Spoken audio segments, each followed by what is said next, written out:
jette ton pain sur les eaux et plus tard tu le retrouveras. Au jour 6, nous allons voir les différentes formes. Nous allons voir que représentent les eaux dans ces formes en quelque sorte. Nous allons voir qu'est-ce que ça représente les eaux pour mieux comprendre. Donc nous avons compris pendant ces 3 jours qui sont le jour 3 plutôt qui est passé, que les eaux représentent la parole de Dieu. Nous avons compris aussi sur la base de Apocalypse 17-15, il me dit, les eaux que tu vois sont sur lesquelles la prostituée est assise. Ce sont des peuples, des foules, des nations et des langues. On a compris aussi que jeter son pain sur les eaux, quand on réalise que le pain, ou quand on prend le pain en tant que notre propre corps, c'est de livrer son corps à la parole de Dieu, à la connaissance, à l'application de la parole de Dieu, afin que plus tard, nous puissions être sauvés dans le nom précieux de Jésus-Christ de Nazareth. Et quand nous avons vu que les eaux représentent la nation, nous avons compris que c'est de livrer aussi son corps à l'évangélisation, à l'œuvre de Dieu, dans le nom précieux de Jésus. Amen. Alléluia. Amen. Donc nous avons compris que c'est de livrer son corps à l'œuvre de Dieu, afin de gagner des nations à Christ. Cependant, nous devons retenir concernant les eaux qu'elles représentent toutes les terres où nous pouvons semer. Parce que lorsque nous avons lu notre passage, nous avons compris qu'il parlait de la loi de la semence et de la récolte. Donc les eaux vont représenter toutes les terres spirituelles dans lesquelles nous pouvons semer. Toutes les terres, je ne dis pas terre en tant que sable, en tant que sol, mais je parle de terre en tant qu'endroit où nous pouvons investir pour pouvoir demain récolter. Quand nous avons vu les différentes formes que peut prendre le pain hier et avant-hier, nous avons compris qu'il y a différentes formes aussi de terre. Alléluia. Il y a différentes formes de terre. Et un passage nous en parle en Luc 8, verset 4. Une grande foule s'étant assemblée et des gens étant venus de diverses villes auprès de lui, il dit cette parabole. Un semeur sortit pour s'aimer sa semence comme il s'aimait. Une partie de la semence tomba le long du chemin et elle fut foulée aux pieds. Les oiseaux du ciel la mangèrent. Une autre partie tomba sur le roc. Quand elle fut levée, elle sécha parce qu'elle n'avait point d'humidité. Une autre partie tomba au milieu des épines. Les épines crurent et avec elle, elle l'étouffait. Une autre partie tomba dans la bonne terre. Quand elle fut levée, elle donna du fruit au centuple. Donc ça dit que la dernière partie est tombée dans la bonne terre, elle a donné du fruit au centuple. Après avoir ainsi parlé, Jésus dit à haute voix que celui qui a des oreilles pour entendre, entende. En fait, il est en train de nous donner un secret de vie ici. Déjà de s'aimer sur de la bonne terre. Et que si on sème sur de la bonne terre, alors nous allons voir la conséquence, c'est que nous allons avoir des produits en abondance. Donc les eaux représentent des terres sur lesquelles nous pouvons semer pour pouvoir se donner la grâce d'expérimenter des bénédictions, des grâces, des faveurs et beaucoup de choses lorsque nous nous engageons. Sur le pain représente ce que nous nourrit, mais que nous décidons de semer. Les eaux, quant à elles, représentent les endroits où il faut semer pour être béni, et j'appelle cela des terres. C'est pour ça que dans Ecclésiaste 11, 6, notre passage de base, au verset 6, il te dit: dès le matin, sème ta semence, et le soir ne laisse pas reposer ta main, car tu ne sais point ce qui réussira, ceci ou cela, ou si l'un ou l'autre sont également bons. Donc, les eaux vont représenter tous les endroits où on peut s'aimer les différentes semences que nous avons déjà vues. Donc si nous avons bien suivi les différentes formes que peuvent prendre les eaux, donc comment on appelle ça, le pain, nous pouvons deviner les différentes terres. Donc on va voir les différentes terres aujourd'hui. J'ai mis de côté 3 terres importantes dans lesquelles nous devons semer. Et nous devons semer diverses choses. Parce que sur une même terre, on peut mettre des oranges, on peut mettre sur la même terre, on peut mettre du maïs, on peut mettre du piment, on peut mettre des aubergines. Pour ceux qui ont fait un peu le village, ils savent qu'on peut mettre beaucoup de choses sur la même terre. Donc je vais parler des différentes formes de terre et des différentes choses qu'on peut semer sur ces terres. La première terre qui est très importante pour nous, qui qui est une terre vraiment importante, très importante pour nous. Cette terre-là, je vais parler plutôt de... J'ai voulu ajouter Dieu, mais je pense que ce n'est pas une terre en quelque sorte. Nos vies sont dédiées à Dieu. Mais la première des terres, c'est notre prochain. L'autre personne. C'est le prochain, l'autre personne. C'est une terre tellement importante. Nous devons investir en l'homme. Nous devons investir dans notre prochain. Alléluia. Toute forme de sémence, comme telle que l'amour, telle que l'affection, la charité, telle que la libéralité, l'hospitalité, la bonté, la loyauté, l'aide, le soutien, les visites, l'écoute. Même l'écoute est un investissement. Le fait de se prendre le temps d'écouter quelqu'un, d'écouter la situation de quelqu'un, d'écouter les problèmes de quelqu'un, de pouvoir être une oreille attentive, de pouvoir être une épaule où quelqu'un peut pleurer, de pouvoir voyager avec quelqu'un pour aller pleurer sa maman, pour aller pleurer son papa. Alléluia. Ce sont des terres. C'est une bonne terre. Ça veut dire c'est vrai que nous gaspillons notre propre argent pour le faire, mais nous posons un acte extraordinaire. Ça me rappelle cette action que j'avais faite, je crois que c'était en 2010. Ma femme venait à peine d'accoucher d'Anna Sephora, je crois. Elle avait à peine quelques mois. Et j'avais un de mes petits qui se mariait au Cameroun. Et j'étais le témoin, il fallait aller. Mais il n'avait pas les moyens pour me faire venir. J'avais dépensé non seulement de l'argent pour faire mes papiers, ça m'avait coûté beaucoup d'argent. J'avais payé le billet, moi-même pour partir. Et en allant là-bas, arrivé là-bas, il n'avait même pas les moyens pour se marier. Et j'avais demandé, en ce moment, mon site internet avait un bureau à Abidjan et il y avait de l'argent là-bas. Je demandé qu'on lui fasse venir une certaine somme pour qu'il puisse se marier. Et j'avais fait venir cette somme-là pour qu'il puisse se marier. Bien sûr, c'est une somme qu'il avait donné une somme en don, puis une somme qu'il devait rembourser. Et ça il s'est marié. Il s'est marié le plus simplement possible. Mais il n'avait rien payé pour que je me déplace. Tout ce que j'avais fait, c'était de mes propres fonds que j'avais voyagé. Laissant ma femme qui venait à peine d'accoucher, parce qu'elle a souffert avec quelques deux mois ou plus. Elle venait à peine d'accoucher et j'étais parti. Alléluia.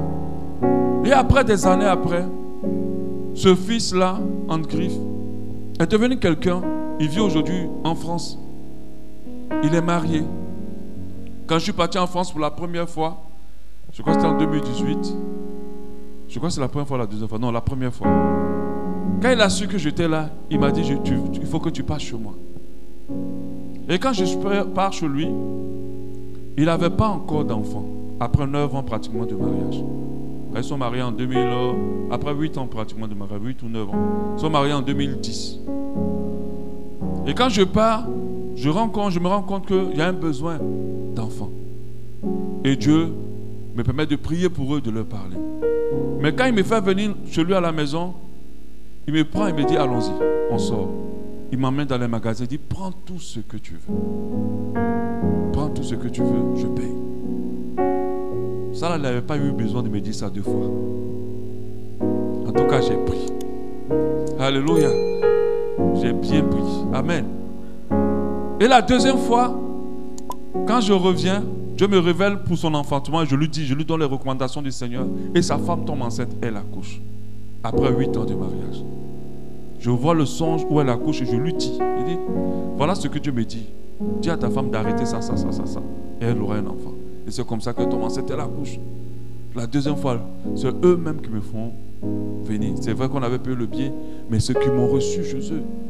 Vraiment, ça a ouvert des portes extraordinaires. Cette connexion m'a permis d'avoir la connexion avec mon ami pasteur qui m'a fait, où j'étais parti en France, je lui ai prêché.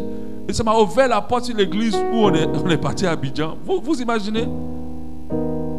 Où ils nous ont fait tellement de bien. Parce que ce n'était pas une connexion que j'avais entretenue. Parce qu'il y a des relations qu'on perd. Il y a des actes que tu n'as pas posés dans la vie des gens, dont ces personnes ne se souviendront pas de toi. Lui, toute sa vie, il se souviendra de moi. Alléluia. Toute sa vie, il se souviendra de moi. Et j'avais dépensé de mes propres fonds. Mais j'étais en train d'aider. Mais en fait, j'étais en train d'investir en quelqu'un. Alléluia. Notre bénédiction peut venir de quelqu'un que nous avons aidé, en qui nous avons sémé. Parce que cette personne est reconnaissante, revient sur ses pas pour nous bénir grandement. Cette personne peut nous pistonner. Pour dire, mais j'ai un boulot là. Il faut venir te poser ton dossier. Moi-même, j'ai appuyé ça. Pourquoi? Parce qu'avant, j'ai été une aide pour cette personne. Pour un travail, pour un projet. Nous offrir une maison. Quelqu'un peut te dire, suis-moi. J'ai envie de regarder quelque chose. Et vous partez, vous regardez la maison. Oh, j'ai envie d'acheter. Hein. Ah oui, ah, mais c'est joli, c'est joli. Hein. Est-ce que tu aimes? Oh, j'aime. Avant que je finisse de dire ça, il faut dire c'est moi. Alléluia. Est-ce que tu aimes? Oui, j'aime. C'est sûr, ça te plaît? Ok, moi, en tout cas, ça me plaît. Ok. Quand vous sortez, il tend la clé. Il dit, c'est pour toi. Tu vas tomber par terre, dis ce que tu as fait pour moi. Personne ne l'a fait. Quand j'étais dans le besoin, tu étais là. Alléluia. Et ta vie va changer. Après ça, il glisse un chèque. Il dit, tiens, pour équiper. Voilà. Les chèques à 12 chiffres. Là. Amen. Une personne reconnaissante peut retourner. C'est vrai que nous sommes dans une phase où il y a beaucoup d'ingrats dans nos vies.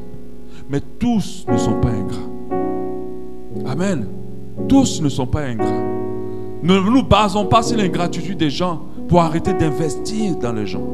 Vous ne savez pas qu'est-ce qui peut pousser, comme le passage nous a dit. Amen. Amen. Et ces personnes peuvent venir nous bénir. Galates 6, 7 nous dit. 6 au verset 7 nous dit. Ne vous trompez pas. On ne se moque pas de Dieu. Ce qu'un homme aura semé, il le moissonnera. Celui qui sème avec la chair moissonnera de la chair la corruption. Mais celui qui sème pour l'esprit moissonnera de l'esprit la vie éternelle. Et puis regardez ce qu'il dit au verset 9. On a l'impression qu'il parle de péché seulement. Mais il ne parle pas que de péché. Parce que quand on lit au verset 9, ça devient autre chose. Au verset 9, il dit, ne nous lassons pas de faire du bien. Ne nous lassons pas de faire du bien. Car nous moissonnerons au temps convenable. Ne te lasse pas de faire du bien. Une des bonnes terres, c'est ton prochain. C'est l'autre. Ne te lasse pas de faire du bien, car tu moissonneras au temps convenable. C'est au moment où tu auras besoin d'être. Comme nous, quand on est arrivé à Abidjan, on ne savait pas à quel sens se vouer. À cause du fait qu'on a fait du bien à quelqu'un. Au moment convenable, Dieu nous a connectés là où il fallait nous connecter. Si on n'avait pas eu une connexion avec cette église, grâce au bien qu'on a fait en 2010, on serait perdu là-bas. Abidjan aurait été très difficile pour nous. J'aimerais dire à quelqu'un, ton pain que tu as jeté sur les eaux là, ça va un jour te revenir. Ne regrette pas d'avoir fait du bien aux gens. Un jour, ce bien-là reviendra au moment convenable. Au temps où tu auras besoin de ce bien. Alléluia. Ça peut même revenir sur tes enfants. Ah oui. Il y a le comportement des parents qui sont une bénédiction pour les enfants. Alléluia. Au temps convenable, ça va venir. Si nous ne nous lâchons pas, si nous ne nous relâchons pas de faire du bien, Dieu dit il faut continuer, il ne faut pas arrêter. Tu ne sais pas qu'est-ce qui va semer. Tu ne sais pas qui tu vas aider. Tu ne sais pas qui tu vas héberger. Tu ne sais pas. Donc n'arrête pas de faire du bien. Ne te décourage pas d'en faire. Ainsi donc, pendant que nous en avons l'occasion, regardez ce qu'il dit, pratiquons le bien envers tous, surtout envers les frères en la foi. Pendant que nous avons l'occasion, pratiquons le bien envers tous. Galates 6 au verset 7 à 10. Alléluia. Si nous comprenons que notre prochain est une bonne terre, nous devons nous investir dans nos relations. La véritable richesse aujourd'hui, là, ce n'est pas l'argent, c'est les relations. Parce que les relations peuvent te faire rentrer quelque part où l'argent ne te fera jamais rentrer. La véritable richesse, c'est les relations. Et tout ce que l'argent peut, les relations le peuvent. Alléluia. Amen. C'est la véritable richesse. Ce sont les relations. Je précise aussi que lorsqu'on parle de l'investissement dans notre prochain, dans l'autre qui est notre terre, nous devons comprendre que l'exemple par excellence des terres du prochain, c'est aussi nos enfants. Ah, ne négligeons pas ça. C'est nos enfants. Parce qu'il va arriver un temps où nous serons vieux et fatigués. Les vieux que nous voyons qui n'arrivent pas à travailler, qui n'arrivent pas à avancer, qui n'arrivent même pas à aller aux toilettes parfois, ils ont été jeunes comme nous. Et certains se retrouvent abandonnés parce qu'ils n'ont pas compris que leurs enfants est leur véritable investissement. C'est leur bonne terre. Chez nous en Côte d'Ivoire, on dit mon enfant, c'est mon café, mon cacao. Ça veut dire c'est mon avenir. Demain, notre jeunesse partira. Ceux qu'on a mis au monde comme cela, c'est eux qui vont prendre soin de nous. Mais c'est maintenant qu'il faut commencer à investir en eux. Alléluia. C'est de bonnes terres. Ne nous plaignons pas lorsque les dépenses pour nos enfants sont trop. Ne nous plaignons pas lorsqu'ils vident nos frigos pendant les vacances. Ne nous plaignons pas. Ne nous plaignons pas lorsque les scolarités sont trop. Ne nous plaignons pas lorsqu'ils recherchent auprès de nous de l'affection. Ils en ont besoin. Ne nous plaignons pas quand ils ont besoin des choses pour lesquelles nous devons nous investir. Ne nous plaignons pas lorsqu'ils demandent de l'attention. Oh, toi là, tu me fatigues trop. Mon frère, ma soeur, c'est ton café cacao. Ah oui, hein? Faut pas dire que ça te fatigue. Demain, l'enfant sera bien jeune. Toi, tu seras fatigué. Et c'est l'enfant là qui va prendre soin de toi. C'est pour ça, ne faites pas l'erreur de confondre vos enfants à d'autres enfants. Faites très attention. Ne faites pas l'erreur. Parce que généralement, notre bénédiction vient beaucoup plus de nos enfants que des autres. Les autres, vous pourrez les bénir, ça peut marcher ou pas. Mais ceux qui sont généralement plus reconnaissants, c'est ceux qui sortent de nos chairs, de notre propre chair. Alléluia. Il faut tout payer pour eux, pour leur réussite. Il faut s'investir pour leur scolarité sans crainte. Parce que c'est notre avenir, nos enfants. Quand ils grandiront, ils prendront soin de nous. Regarde aujourd'hui les Blancs, comment ils sont. On jette le papa dans une maison de retraite, on l'oublie. Eux-mêmes, ça va. Mais nous, en Afrique, c'est grave. On l'oublie même. On traite même le papa ou la maman de sorcière ou de sorcier. Tu es sûr que tu peux traiter un parent qui a pris soin de toi de sorcier ou de sorcière? En fait, quand ça arrive à ce stade, c'est parce que c'est un parent qui n'a pas pris le temps de s'investir en toi. Parce qu'un parent qui a pris soin de son enfant, l'enfant dans toutes ses folies ne peut pas le traiter de sorcier ou de sorcière. Ça ne peut jamais arriver et l'abandonner. Combien de parents qui sont là en train de regretter amèrement le fait qu'ils ont été, ils se sont investis dans la vie du monde entier sans s'investir dans la vie de leurs enfants. Je pense qu'il y a l'un des footballeurs, je ne maîtrise pas bien le foot, qui est devenu un grand aujourd'hui, dont le parent avait régné. Je ne sais pas, c'est celui qui fait la crête là, j'oublie son nom. Il est noir comme ça. Hein? Et ça dégrade, non, c'est pas lui. J'oublie son nom. C'est Copa. Il est Copa, oui, ça doit être lui. Il se fait des fois en blond comme ça là. Et puis il est noir, costaud. Son papa ne l'avait pas reconnu. Regarde ce qu'il est devenu. Alléluia. Parfois, en investissant en l'homme, en notre prochain, nous pouvons bénir un ange. Et cela peut porter une grande bénédiction dans nos vies. Ne soyons pas centrés sur nous-mêmes, mais investissons-nous en l'autre aussi. Tout ce que tu fais dans la vie des gens, c'est un investissement. Le fait que de temps en temps, tu glisses un peu d'argent à quelqu'un qui a besoin de manger ou qui n'en a pas, ce n'est pas une perte. C'est de l'argent que tu peux utiliser pour toi. Mais tu décides de ne pas le faire. Pour toi, tu dis tiens un peu, vas-y mange un peu. Est-ce que tu as mangé? Est-ce que tu as bu? Oh, je vais faire telle chose. Voilà, tiens. À chaque fois que tu le fais, tu es en train d'investir. Tu ne sais pas à qui tu es en train de donner 2000, à qui tu es en train de donner 3000. Tu ne sais pas à qui tu es en train de donner 5000. Tu ne sais pas. Il y a des gens qui n'ont jamais été aimés dans leur vie. Non seulement les parents ne les ont pas aimés, et ils ne connaissent pas ce qu'on appelle l'amour. Et toi, tu viens les aimer et tu leur accordes de l'attention. Ne regrette pas de le faire. Ne te lasse jamais de le faire parce qu'on ne sait jamais sur qui ta générosité va tomber un jour et comment ça va te revenir. Alléluia. L'autre terre, c'est l'œuvre de Dieu et ses serviteurs. J'en ai parlé. L'autre zoo, c'est C'est l'œuvre de Dieu. À chaque fois que nous investissons dans l'œuvre de Dieu, nous ne perdons pas l'argent que nous avons donné. À chaque fois que nous prenons soin d'un serviteur de Dieu, nous ne perdons pas l'argent que nous apportons. Alléluia. À chaque fois. Lorsque je saute une chose, lorsqu'on parle des autres, on parle aussi de ceux qui sont dans le besoin et tout cela, donc il faut en penser. L'œuvre de Dieu, ses serviteurs, nous pouvons s'aimer notre argent, nos biens, notre temps, nos talents.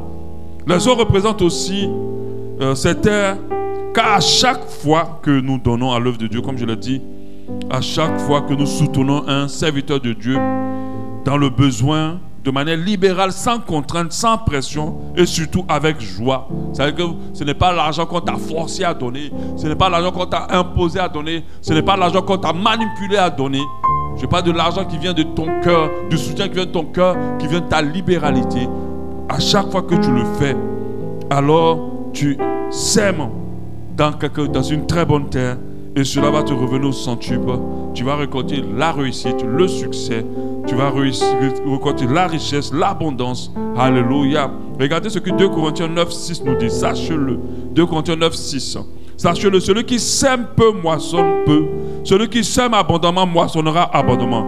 Que chacun, comme il a résolu dans son cœur, en son cœur, sans tristesse ni contrainte. Donc, vous ne devez pas donner dans la maison de Dieu ou à un homme de Dieu, à un homme de Dieu, par contrainte. Vous ne devez pas le faire. Il ne doit pas dire non, pour prier pour toi, tu dois me donner tel montant. Il ne doit pas te dire ça. Il ne doit pas te dire, avant de te recevoir, tu dois me donner tel montant. Il ne doit pas dire, mais j'ai prié pour que ton affaire marche, alors tu dois me payer ta dîme ou tu dois bâtir un hôtel. Il ne doit pas te dire ça. Ça, c'est la contrainte. Amen. Ce n'est pas toi qui l'as employé, c'est Dieu qui l'a employé. Et le salaire qu'il mérite, il doit l'attendre du Seigneur. Si tu es reconnaissant, tu peux le bénir. Ça doit venir de toi, mais tu ne dois pas être dans l'obligation de le faire. Alléluia. Amen. Sans contrainte, comme il a résolu dans son cœur, car Dieu aime celui qui donne avec joie. Et Dieu peut vous combler de toutes sortes de grâces, afin que, possédant toujours en toutes sortes de quoi satisfaire à tous vos besoins, vous ayez encore en abondance pour toutes bonnes œuvres. Selon qu'il est écrit, il a fait des largesses, il a donné aux indigents, sa justice subsiste à jamais. 10. Celui qui fournit de la semence au semeur et du pain pour sa nourriture, nous fournira et nous multipliera la semence et il augmentera le fruit de votre justice. Et vous serez de la sorte enrichis à tout égard pour toute espèce de libéralité. La libéralité, c'est le fait de soutenir qui, par notre moyen, feront offrir à Dieu des actions de grâce, car le secours de cette assistance non seulement pourvoit aux besoins des saints, mais il est encore une source d'abondance de nombreuses actions de grâce envers Dieu. En considération de ce secours dont ils font l'expérience, ils glorifient Dieu par votre obéissance dans la profession de l'évangile de Christ et dans la libéralité de vos dons envers eux et envers tous. Libéralité de vos dons envers les serviteurs de Dieu et envers Dieu. Et il prie pour vous parce que vous aime à cause de la grâce imminente que Dieu vous fait. Donc c'est une bonne terre, l'œuvre de Dieu et les serviteurs de Dieu. C'est des bons investissements, surtout quand ils sont vrais, quand ils servent sincèrement, véritablement le Seigneur. Et quand cette œuvre est une vivante de Dieu et qu'elle est une œuvre qui soutient, parce qu'une église, ce n'est pas une assemblée pour récolter de l'argent, c'est une assemblée pour permettre à ce que tout le monde soit soutenu. Alléluia. On donne notre argent, quand l'autre est dans le besoin, on le soutient, quand l'autre est malade aussi, on prend l'argent, on va aider. Et c'est ce que l'œuvre de Dieu va faire. On investit pour que l'évangile avance et non pas pour engraisser quelqu'un et non pas pour rendre un homme de Dieu célèbre et riche. Et c'est ce que nous voyons de nos jours. Et malheureusement, ça pullule de plus en plus. J'ai vu récemment qu'au Rwanda, ils ont encore fermé beaucoup d'églises à cause de toutes ces pratiques qui ne glorifient pas Dieu, qui salissent l'évangile. Alléluia, et le nom de notre Seigneur. Amen. Mais cela ne doit pas nous empêcher à aider et tenir l'œuvre de Dieu. Cette bonne terre. Une des bonnes terres, ce sont les projets et les entreprises. Les projets et les entreprises. Mon frère, ma soeur, apprends à investir ton argent dans des projets et à des entreprises. Apprends à investir ton temps Apprends à investir tes biens dans des projets et à des entreprises. Si tu veux te donner la grâce de rentrer dans la bénédiction, apprends l'investissement. Alléluia. On a vu l'intelligence financière selon Dieu. On a compris quelque chose d'extraordinaire. C'est de ne pas prendre de l'argent pour dépenser. Ce n'est pas prendre de l'argent, s'endetter pour s'habiller. Ce n'est pas s'endetter pour se faire plaisir. Mais endettons-nous si c'est possible pour pouvoir réaliser des projets ou investissons dans des projets. Alléluia. Jette ton pain sur les eaux. C'est de fois de prendre ce que tu gagnes et de pouvoir le fructifier. Aujourd'hui, nous sommes au Gabon. Certaines personnes ont compris beaucoup de choses. Le Gabonais, à la base, cherche un travail au bureau. Il fera tout pour ça. Il fera beaucoup de choses. Ce n'est pas mauvais. Mais il y a beaucoup de personnes qui arrivent dans ce pays et qui deviennent très vite riches parce qu'ils ont compris qu'il faut investir dans des petites entreprises et dans des entreprises. Alléluia. Mais quand tu vas dire à un Gabonais, les 200 000 que tu as gagnés là, prends-le, fais quelque chose avec. Il va regarder à sa condition, il va dire jamais. Il va plutôt prendre pour régler tous ses problèmes, manger, dépenser. C'est comme un cultivateur qui sème le riz et quand il fait la récolte, il mange tout. C'est insensé. Alléluia. Il doit se dire, il faut que je fasse le projet du champ de la saison prochaine. Donc il va d'abord laisser la terre sans cultiver, mais il va garder une partie de sa récolte. Ensuite, il va laisser la terre se régénérer. Ensuite, il va aller la remuer. En plus, ce qu'il a gardé, il va mettre dessus pour un projet futur, pour qu'il soit dans l'abondance. Et c'est comme ça qu'ils vendent, ils s'enrichissent, ils construisent plus de cases, construisent plus de maisons. Dans notre village, ils marient encore 2, 3, 4 femmes. Ils deviennent riches dans le village. Amen. Parce qu'ils ont compris ces choses. Et ces choses-là ne viennent pas d'eux, ça vient de Dieu. C'est Dieu qui nous donne ce principe-là. Investissons. N'ayons pas peur d'investir dans nos projets. Parce que l'un des moyens par excellence de devenir riche, c'est d'investir dans un projet. N'ayons pas peur d'investir dans nos entreprises. N'ayons pas peur. Même si nous dépensons beaucoup d'argent, n'ayons pas peur. Regardez un peu les Libanais quand ils viennent ici. Ils vont investir des milliards dans construire comme le truc de blé doré. Beaucoup d'argent, vous savez que ce truc-là coûte. Mais au début, il va s'asseoir, il y a 2, 3 clients, 4. Il va faire des recettes minables au début. Mais aujourd'hui, tu ne peux même plus aller acheter le pain là-bas. Parce que quand tu arrives, la liste est tellement longue que tu es découragé, tu t'en vas. Ils ont eu un succès, ils ont construit un grand restaurant en haut. Au fur et à mesure, ils vont multiplier les bleus dorés. Et puis, en plus, ils vont devenir plus riches. Ils n'ont pas eu peur d'investir. C'est une chose que nous devons faire aussi. C'est une chose que nous devons apprendre aussi à nos enfants. Leur apprendre des petites entreprises. Moi, j'ai vu des jeunes, je ne sais pas avec lesquels je parlais, qui m'a dit depuis qu'il était petit, oui, c'est des petits avec qui je travaille à Abidjan. Il a à peine 24 ans, mais l'enfant là, il portait une bague en or. Une grosse bague en or. L'enfant là, tu vas dans sa maison, il a seulement 24 ans. Il dit depuis qu'il était petit, il vendait des choses à ses condisciples. Son argent de poche, il ne prenait pas pour dépenser tout. Il achetait des choses, des bonbons, des choses, et il vendait à ses condisciples pour grandir son argent. Et c'est comme ça que le commerce est resté en lui. Quand je le connaissais, il vendait tout type d'appareils. Et l'enfant là avait constamment de l'argent. Amen. N'étant pas issu d'une famille riche. Mais quand tu le vois, tu as dit que ses parents ont l'argent. Mais en fait, non. Il sait investir.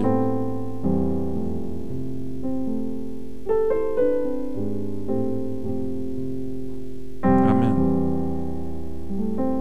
La parole de Dieu dit en Luc 19, 12.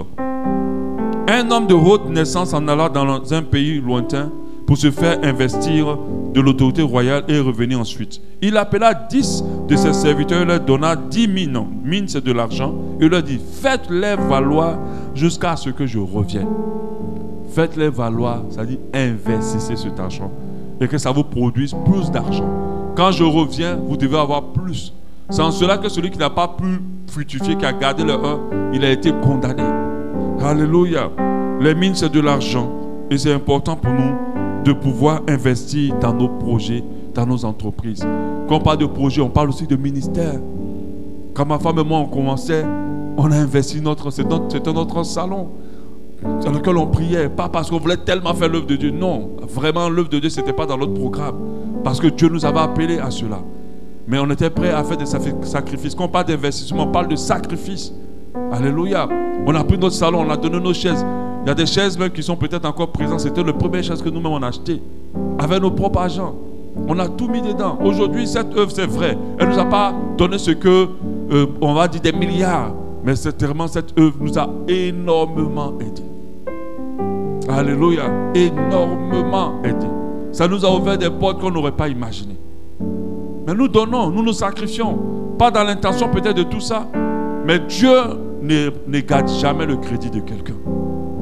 Si tu sais donner, si tu sais t'investir pour les autres, Dieu se souviendra toujours de toi. Et l'avantage, c'est qu'il va se souvenir encore de tes enfants. Je parlais de mon père pour terminer rapidement, qui a été toujours un papa qui a hébergé le monde entier. Partout où un de ses enfants part, il ne manque pas de maison. Partout où nous allons. On voit que sur toutes nos vies, la grâce de Dieu est toutes nos vies. Partout où on va, on a toujours l'hospitalité. Partout. Les gens nous aiment, les gens nous soutiennent, les gens nous apportent de l'aide. Et j'ai compris, j'ai dit à mes frères, c'est notre papa. Il ne connaissait pas Dieu, mais il hébergeait tout le monde. Il soutenait les gens. Je n'ai pas dit que c'est une bonne chose, mais il avait ce cœur-là. Alléluia. Mais Dieu peut bénir notre génération si nous sommes ainsi. Les bonnes terres, c'est aussi de la terre normale. On ne peut pas parler de bonne terre sans parler d'agriculture. Alléluia. Peut-être que Dieu veut que quelqu'un dans ses projets aille, paye un terrain et commence à cultiver. Demain, pour pouvoir s'enrichir. Il y a des gens qui sont devenus riches. Comment? Déjà à Ngondi, beaucoup sont devenus riches. En cultivant ces terres, la ville est venue retrouver les terres. Et aujourd'hui, ils sont propriétaires. Amen. Pendant que vous êtes en train de chercher, d'autres étant en train de chercher le diplôme, pas vous, étant en train de chercher les bureaux, ils ont dit, nous, on va aller cultiver. On va payer un petit terrain, et puis on va cultiver en Ngondi. Sans savoir, comme la Bible dit, tu ne sais ce qui va pousser. Ou l'autre, ou l'un. Tu ne sais pas. C'est pour ça qu'il faut avoir un esprit de pouvoir chercher plus et de pouvoir investir. Parce que tu ne sais pas à quel moment un investissement va changer ta condition et ta vie.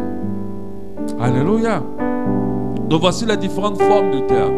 À partir de demain, nous allons voir dans quelles conditions nous devons investir.